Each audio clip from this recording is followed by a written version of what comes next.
Hello there. This video is going to cover how to administer the Papercut system here at Keller Williams Memorial Realty. Now you have two options on how to do it. Most of your tasks and whatnot can be covered in the web interface. However, there are some things that will need to be handled on the server. So for the web interface, as long as you are on either Memorial's network or Energy Corridor's network, you can get to it. The URL is both in KeyPass and I will show you here. So it's just the server IP address. It's 192.168.0.122:9191 for the actual Papercut admin.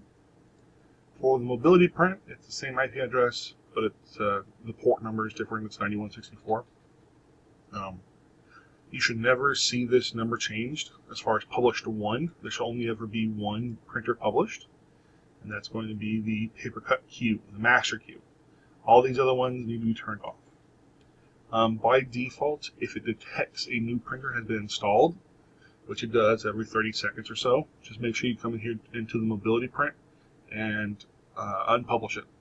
Otherwise, agents will try to connect to it, and it will cause you some headaches. As far as that's really all you have to do with the mobility portion. There really shouldn't be a lot else you have to do. One thing I did learn recently is that these little numbers here actually indicate how many jobs have been sent to the Papercut queue through the mobility system, through their various operating systems. So as you can see here, we're primarily a Windows shop. Mac is still, 30% coverage, so that's not bad. And, you have less of the rest. So once you log in to the Papercut system, at least for the time being, this little message is going to come up. It's something we're working on. The gist of it is we just have too many users. The good thing is Papercut itself will not, shut down if we stay at this rate. It will just prevent us from doing the more advanced administration until we bring our user count under the approved amount or until we get a license for how much we have. So just hit continue to login. So here's your dashboard. It'll show you with a reasonable degree of accuracy. It'll show you if it has low toner, if they're low on pages or low on paper. It's not 100% accurate in my experiences, but it's pretty good. It'll give you, at a glance, it'll give you what you need. If you come over here to the users portion, this is where all the users it pulls from AD reside. And you can find them either using their known name, the known username, which is your first initial last name for 90% of the agents. Since we do have some duplicates, we've also been doing first name, last initial. So just keep that in mind. Or you can always just search for them by their name, and it'll bring everyone in there with that name, be it first name or last name. Groups you don't have to worry about, accounts you don't have to worry about. So printers and devices are the two tabs you'll need to be paying attention to 9 times out of 10. So printers are the virtual printers, for lack of a better word. This is where you can create, or rather, this is where Papercut will pull automatically from the installed printers on the server itself. It'll pull them and add them in here. I'm not sure, as far as I know, there's no way to disable that, and it takes about 30 seconds once you deploy a printer for it to be detected here. However, so what the way these work is they point to a physical device. That's here in the device list. This is all we're licensed for, so that's all you'll ever see in here is just these guys. These are the actual quote-unquote physical devices that Papercut is concerned with. These are just like links to it, essentially.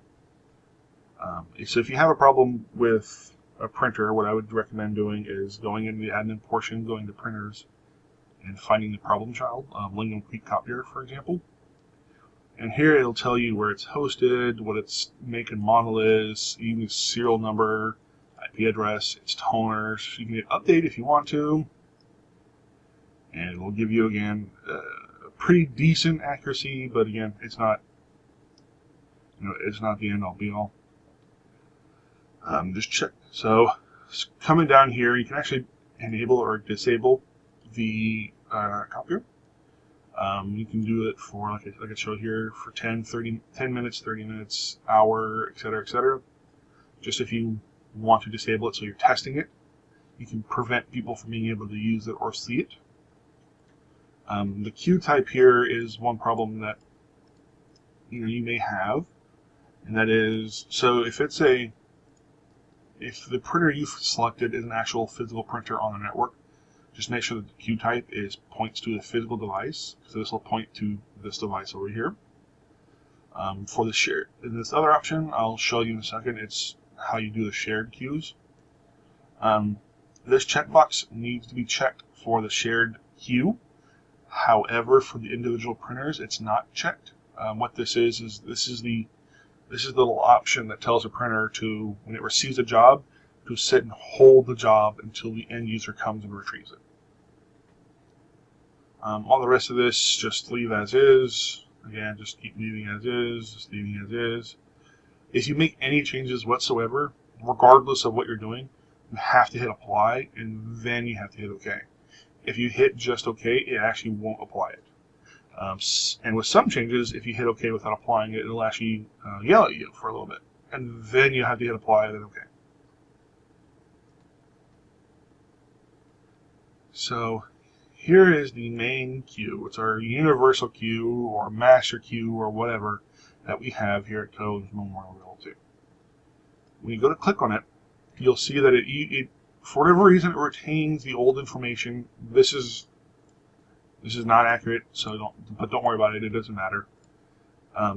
Just go down here to the queue type, and again, it has the words virtual queue. So what that does is it tells it to redirect it to any of the options that you enable here. Obviously, since we're doing this as a universal queue, it goes to every single device we have on our network. And then we have the enable hold release. This is what tells the devices to hold the job at the device until such time as the person retrieves it. I'm not sure why we have the web print enabled.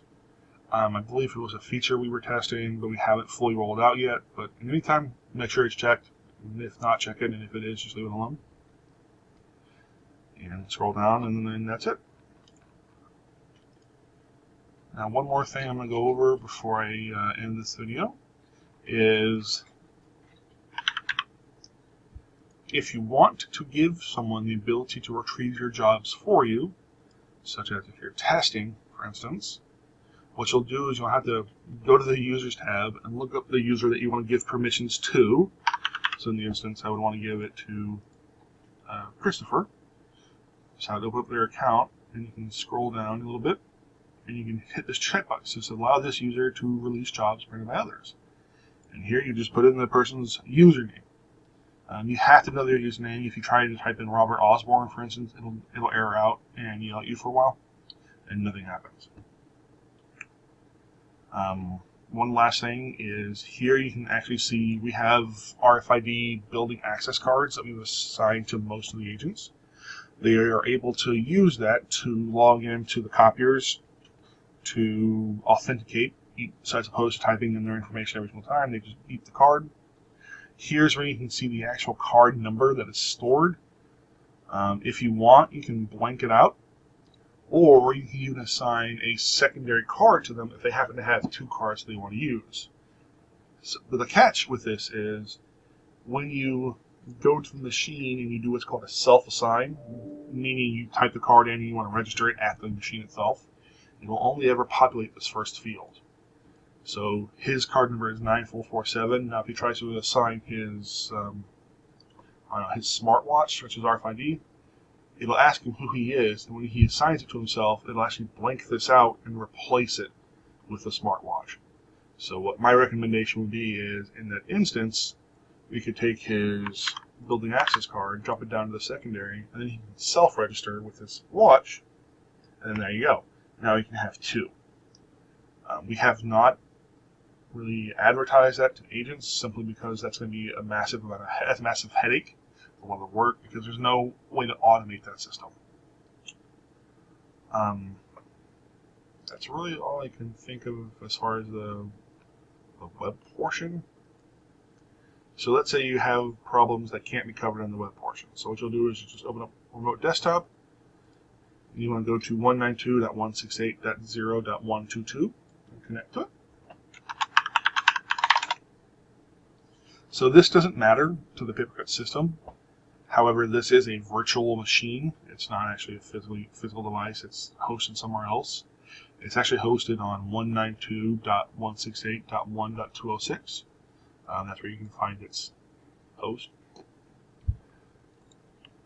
So when you log in, obviously your screen will look a bit different than mine because I've customized mine, but you should still see the Papercut admin login and the Papercut Mobility Print admin login pages. They're there for everyone. So when you log in, the only reason really you'd want to be on the server is so that you can check the print management and look at the installed printers. Here it'll give you the overview of the actual physical devices that are installed on the server itself. And if you hover over here to Papercut Q, you'll actually notice that its port number is null. It has to be null. If you assign it to a physical IP address, when you send a job to it, instead of holding it at the server, it'll actually send it to that IP address, completely overriding all the other settings. So that's one thing you need to check for if you're having problems, is make sure that it's going to a null port. In the past, I have accidentally assigned it to an IP address and caused a lot of problems. That's really all I can think of as far as administration goes. Well, good luck.